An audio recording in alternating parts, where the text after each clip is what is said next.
मानव तस्करी के मुख्य धंधे के पांडा अमलेश दास को मताई चंपकनगर से गिरफ्तार कर अदालत भेजा गया। अदालत ने 3 दिन की पुलिस रिमांड दी।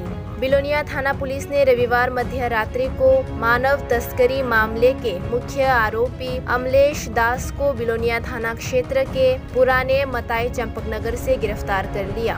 उसे आज दक्षिण त्रिपुरा जिला न्यायालय भेजा गया। बांग्लादेश से भारत आने और भारत से बांग्लादेश जाने के प्रचार के धंधे के मुख्य पांडा के रूप में अमलेश दास का नाम पिछले 1 महीने से बार-बार सामने आ रहा है। उसके सूत्रों के आधार पर बिलोनिया थाने की पुलिस ने रविवार रात अमलेश दास के घर छापा मारा और उसे गिरफ्तार कर बिलोनिया थाने ले गए। बिलोनिया पुलिस ने अमलेश दास को सोमवार को दक्षिण त्रिपुरा जिला अदालत भेजा। अदालत ने अमलेश दास को 3 दिन के पुलिस रिमांड पर दिया।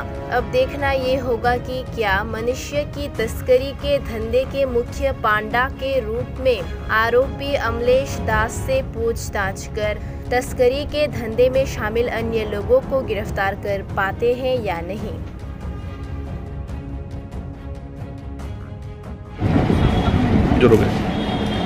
গত 2/7/2005 ইংরাজি মোতাই ডুগাগোলা থেকে বাংলাদেশে প্রায় 7 জন ধরা হয়েছিল পাবলিকের সহায়তায়।